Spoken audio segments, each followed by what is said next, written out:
is The Age of Space from the band King Ghidra. And this is the podcast Monster Kid Radio, the podcast where we celebrate the classic and sometimes not so classic genre cinema of yesteryear. This is episode 24, and I am your host, Derek M. Cook. Now, in this episode, we've got part 2 of our discussion about the movie Matango with artist and friend of mine, Tom Biegler. And I hope he becomes a friend of yours as well, because he's got some original artwork that he's going to give away in this episode of Monster Kid Radio. We're going to do a contest, and we're going to talk about that at the very end of the show. Also, at the end of the show, you'll hear that song, The Age of Space, in its entirety. That song does appear courtesy of the band King Ghidra, which you can find online by going to their Facebook page, which is facebook.com/king.ghidra.rock, or look them up at reverbnation.com. You'll find links to their websites in the show notes over at monsterkidradio.net. Also, over at our website, you'll find our contact information. Our email address is monsterkidradio@gmail.com, and our phone number, where you can leave voicemails that we will use in a future episode of Monster Kid Radio, over at 503-479-5MKR. If you have any thoughts about anything that we've talked about here on the show, well, over the past 24 episodes, please feel free to call that in, and we'll have a special feedback episode down the line. Also on our website is a link to the Essential Trailers YouTube page that we have set up, as well as our Flickr album, where I've got pictures of various Monster Kid Radio events and images, including a picture of me and Tom Biegler holding the Matango Mini Bust that he's created for this show. Again, stay tuned. We'll talk about that at the end of the show. Also, in this episode of Monster Kid Radio, we are playing another game of the Classic 5 with Larry Underwood, a.k.a. horror host Dr. Gangrene. He's been on the show as a guest before, and he will be on the show again in the near future. Next week, in fact. And, well, we'll talk about that then later. Something else we'll talk about later are a couple of movies that I've seen over the past week or so. I'm excited to share with you what I've been watching. But really, you guys are here for Matango. I'm here for Matango. We'll get into part 2 of our discussion about Matango with Tom Biegler, as well as some talk about what his fandom of these movies has done for him as an artist, and something that he has hanging up on the wall in his home theater that made it really hard for me to focus on the movie screen. We'll get to that right after this. The question is, where do horror hosts go when they have no other place to go? And the answer is the horror host graveyard.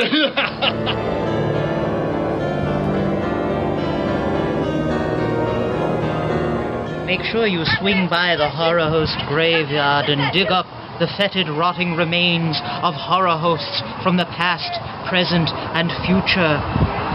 Man, you can go there and find information about all the great horror hosts, old and new.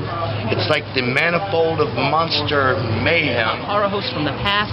You can find out about Zachary, Vampira, Goulardi. All kinds of great stuff. You've got people's music, you got movie clips, you got horror hosting clips. And you can find out about current horror hosts like Penny Dreadful, that's me, the Bone Jangler, Dr. Gangrene, and Professor Anton Griffin, Carlos Borloff. They're all there waiting for you in the graveyard. Isn't that fun? Oh, we know how to party there. Oh, I'm telling you, rock and roll, go blue, green, purple. I mean, we get it on. What you should do is go to horrorhostgraveyard.com. I like to visit the horrorhostgraveyard.com. horrorhostgraveyard.com.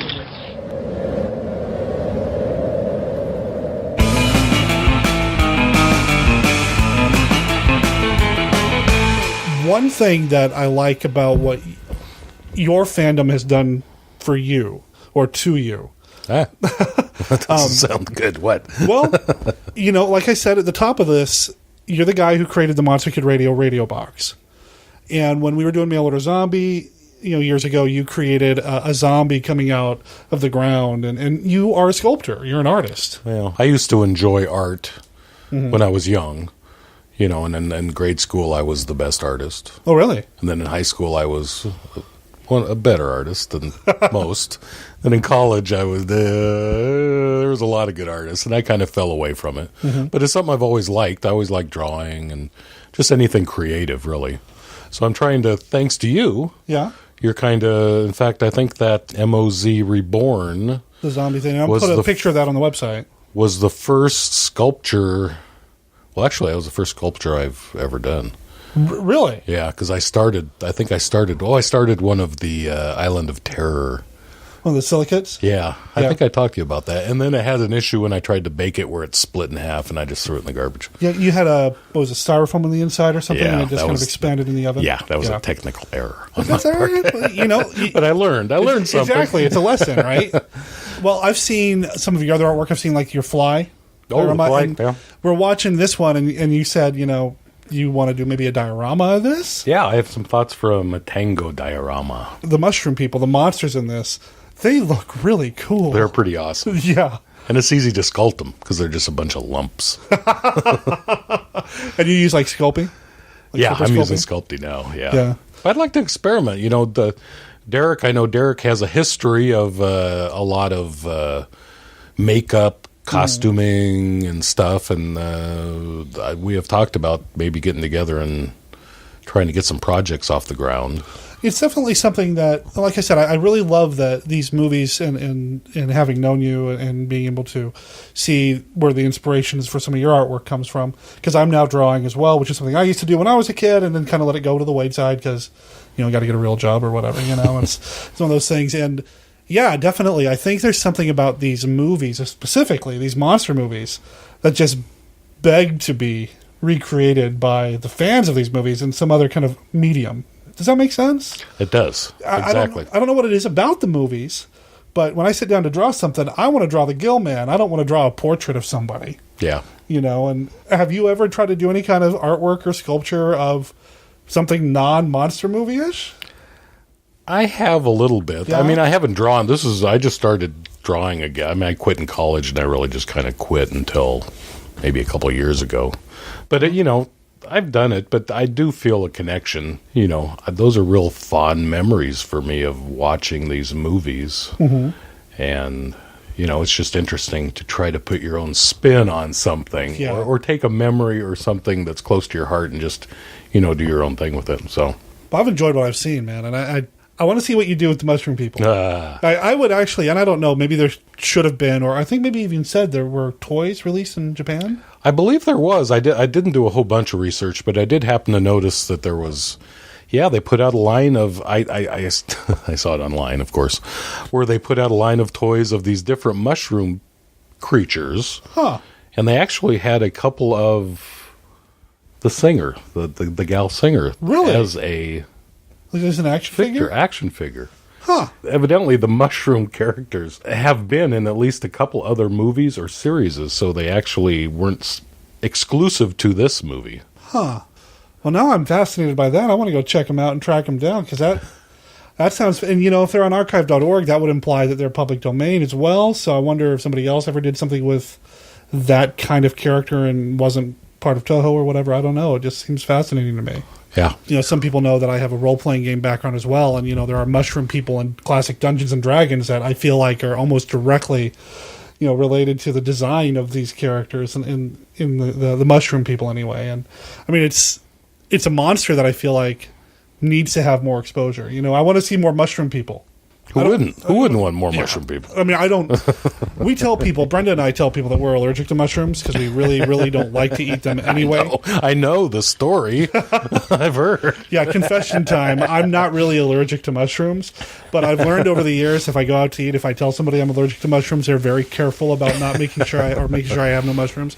That actually kind of came up with Tom. I made the mushroom mistake. Yeah. We came clean. Tom knows that we just really don't like them. We're not allergic. And we're so much closer now. Yes, we are. It was a growing period for us. It was like the bursting silicate in the oven. It was a lesson learned. But now I really don't want to eat mushrooms. Especially the ones in this. But they're delicious. Uh-huh. That was creepy, the way the singer was just smiling with the happy mushroom. And you were telling me you knew what the mushrooms were made out of? Yeah, I read that they were made out of rice pastry. Okay. I'm not sure which actress it was, but the men at the pastry shop were so taken with either the student or the singer that they went out of their way to make sure these little mushrooms were flavored with sugar or other things. And, and I think Derek and I noticed on one of the last scenes, the singer was eating a mushroom, and it looked like it was coated in something. Well, it looked like something from Alien. Yeah, it was gooey. There's your Giger again. There it is. Right? It looked slimy, which Oh, no. Didn't look good, but she ate it. It was some sort of frosting. That's what I'm going to tell myself. I think you should do that. Yeah. For your own sake. Yes. Anything else about the movie we should talk about before we tell people to go buy it and watch it and love it? Not really. Just watch it. Oh, wait a minute. Did we even discuss that it was or did you feel that way, that it was a riff on Invasion of the Body Snatchers? Oh, that's one thing I wanted to mention, because while we're watching it, you brought that up.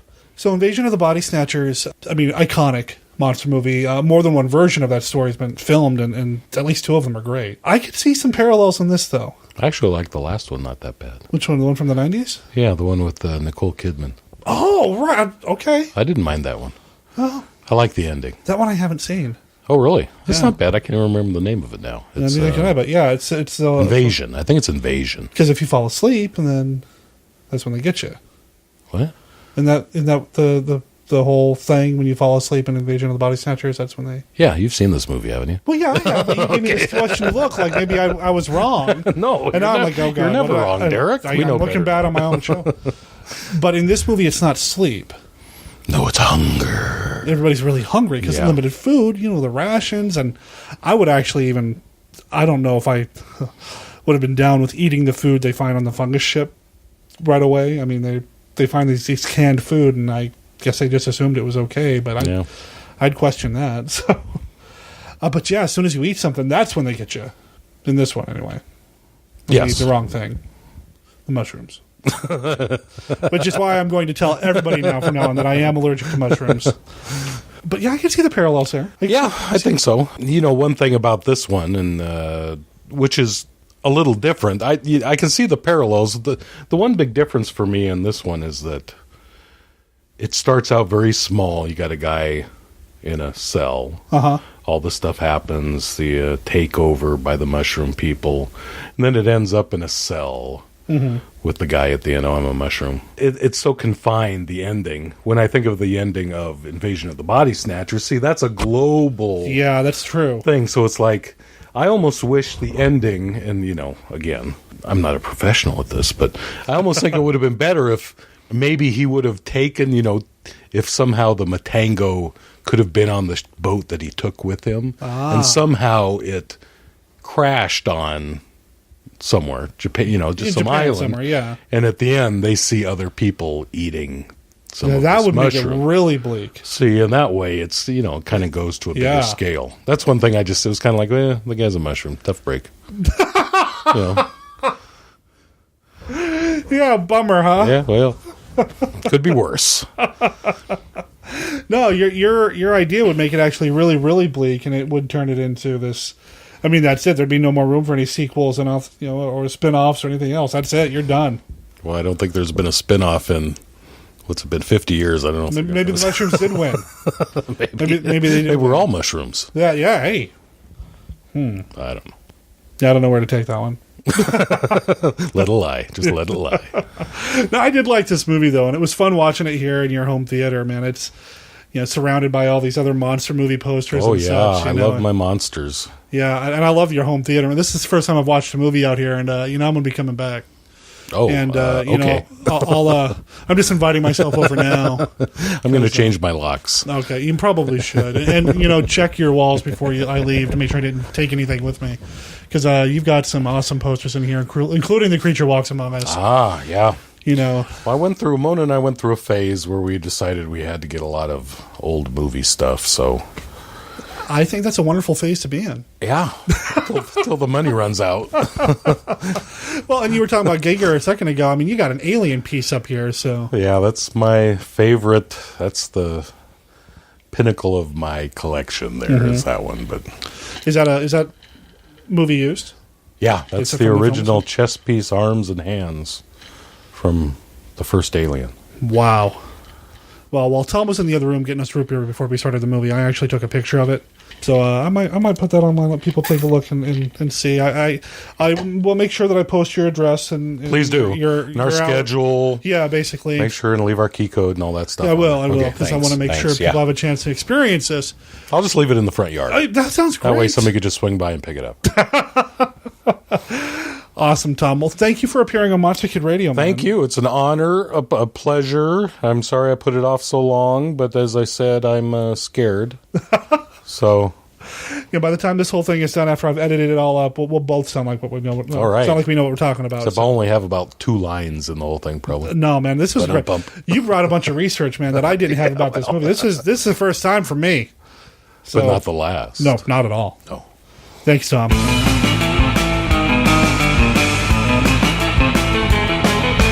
I've watched 2 movies this week. Both of these are from the 50s, and they're science fiction movies.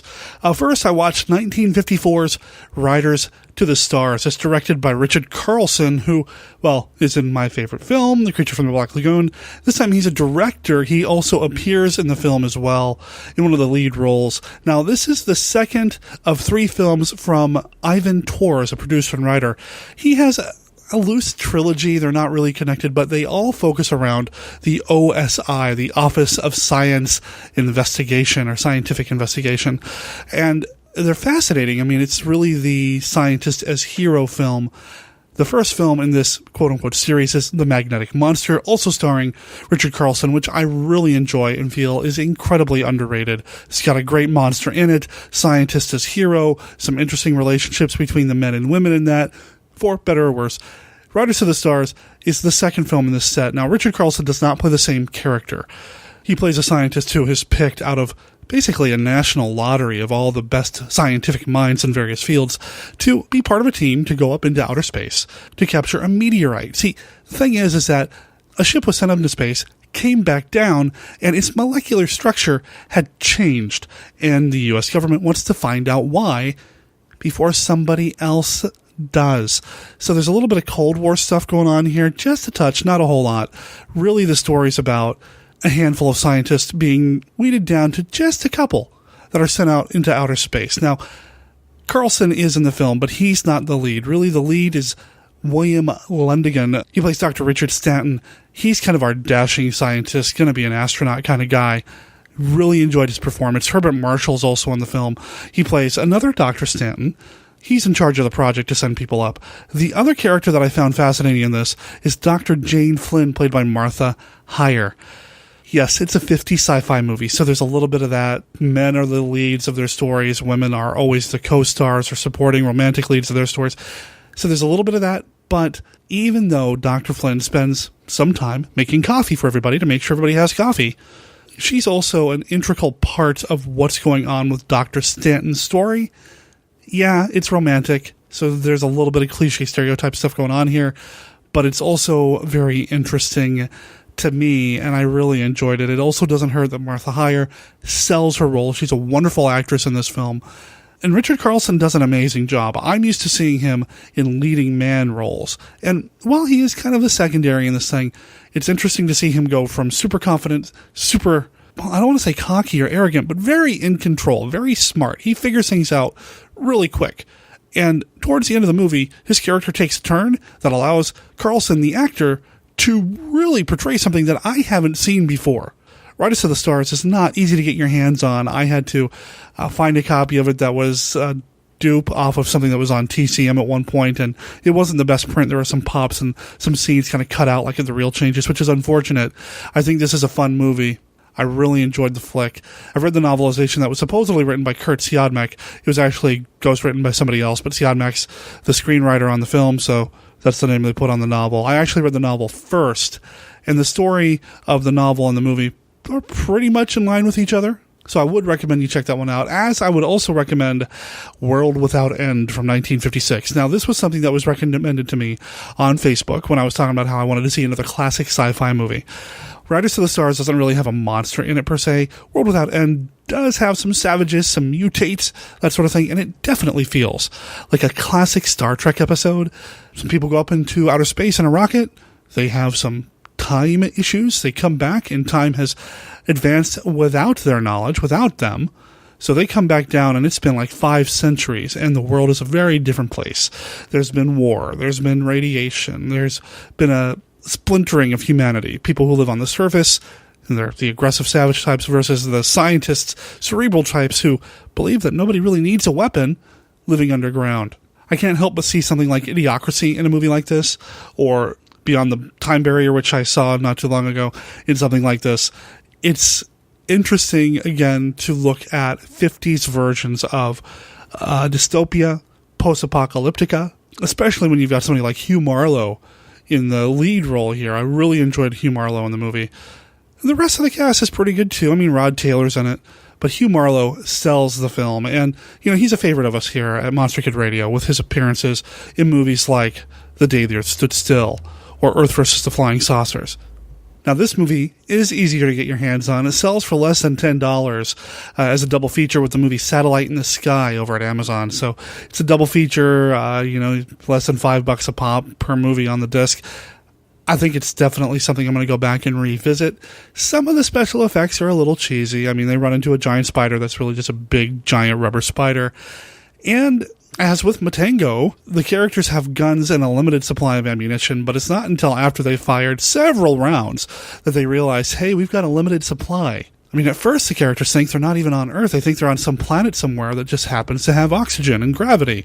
So they're firing bullets left and right, no big deal, hardly ever making their mark. Maybe this is why I would be a terrible person to have in a situation where I need to defend somebody or use a weapon, because I'd be too concerned about counting down the bullets and worrying about what kind of ammunition and where my stocks are while I'm in the middle of a firefight. So, among other reasons, it's probably a bad idea to give me a gun and tell me to go do something.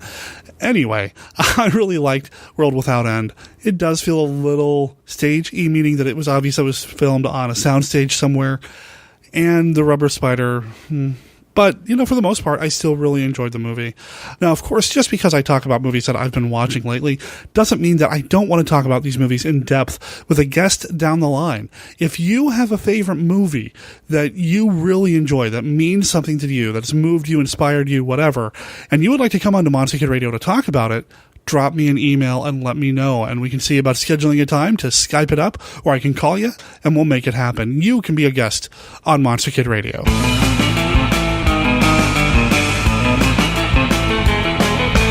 We're going to play a game of the Classic 5 with a good friend of mine, Larry Underwood, a.k.a. Dr. Gangrene. How's it going, Larry? Doing great. All right, so the Classic 5. 5 rapid-fire, yes or no, this or that type questions. No wrong answer unless you disagree with me. You ready? I'm ready. All right, first question. Billy the Kid versus Dracula or Jesse James meets Frankenstein's daughter? Billy the Kid versus Dracula. Rod Serling or Alfred Hitchcock? Rod Serling. Wow, okay. What prop from a classic monster movie would you like to own? Wolfman's cane. Ooh, nice. Imhotep or Karis? Imhotep.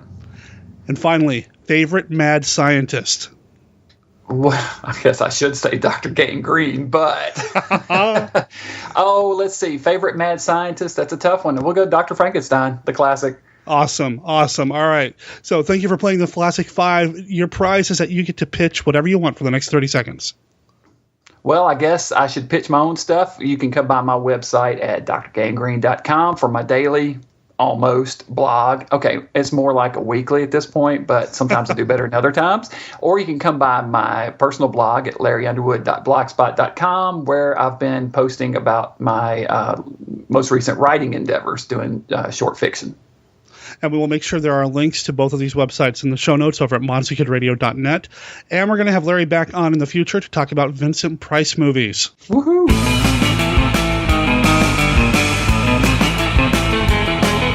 If you head over to monsterkidradio.net, you can see some images, some close-up pictures of a sculpture that Tom Biegler did here for us at Monster Kid Radio. Well, when I say for us, I really mean for you, because he is giving us an opportunity to give this away to a lucky listener of Monster Kid Radio. Now, this is a sculpt that he created in 24 hours. I'm amazed. I'm blown away. I've seen this in person. I've actually got it here at Monster Kid Radio Central now. It's an amazing piece of artwork that you have an opportunity to win. And this is open to anybody in the world. You will win the original sculpt, which will also come with a certificate of authenticity. If you want an opportunity to win this Matango Mini Bust, here's how you enter. You must email us at monsterkidradio@gmail.com, your name, your mailing address, and make up the title of another monster movie featuring killer vegetables. Matango is about killer mushrooms, the attack of the mushroom people, fungus killers, whatever you want to call it. Well, there are plenty of other vegetables out there that I'm sure could be just as scary. Well, maybe not because I don't like mushrooms, but almost as scary. So email us at monsterkidradio@gmail.com. The name of another movie, you get to make it up, the name of another monster movie featuring killer vegetables. Maybe tell us, I don't know, a sentence or two about what it's about. Email us, monsterkidradio@gmail.com, your name, your mailing address, your vegetable monster movie name, and maybe a byline. Get that to us by the end of the month, August 31st. You will be put in the drawing for this Matango Mini Bust, courtesy of sculptor Tom Biegler. Next week on Monster Kid Radio, I'm having Larry Underwood back on the show. We're going to talk about Vincent Price over on our Facebook group, which you can join if you look us up on Facebook or follow the link at monsterkidradio.net. I had a poll up asking the listeners, which other monster movie actor or mainstay would you like me to create a top 3 movie list for? We've done Bela Lugosi, we've done Boris Karloff, we've done John Agar. Well, Vincent Price was at the top of the list, and Larry Underwood loves Vincent Price, so I'm having him on the show next week to talk about Vincent Price movies, top 3 Vincent Price list for me and for him. That's going to be a lot of fun. If you have any thoughts about Vincent Price, call it in, email us. You know the drill at this point. Big thanks to everybody who's given us a vote over on iTunes, who's supported us online, who's given us likes on Facebook. Really appreciate everybody's support. Appreciate everybody heading over to our website and checking things out. And I just appreciate everybody listening to Monster Kid Radio. Monster Kid Radio is a registered service mark of Monster Kid Radio LLC. All original content of Monster Kid Radio by Monster Kid Radio LLC is licensed under a Creative Commons Attribution, Non-Commercial, No Derivations 3.0 Unported license. Of course, that does not apply to the song The Age of Space, which appears in this episode of Monster Kid Radio, courtesy of the band King Ghidorah. We'll talk to everybody next week.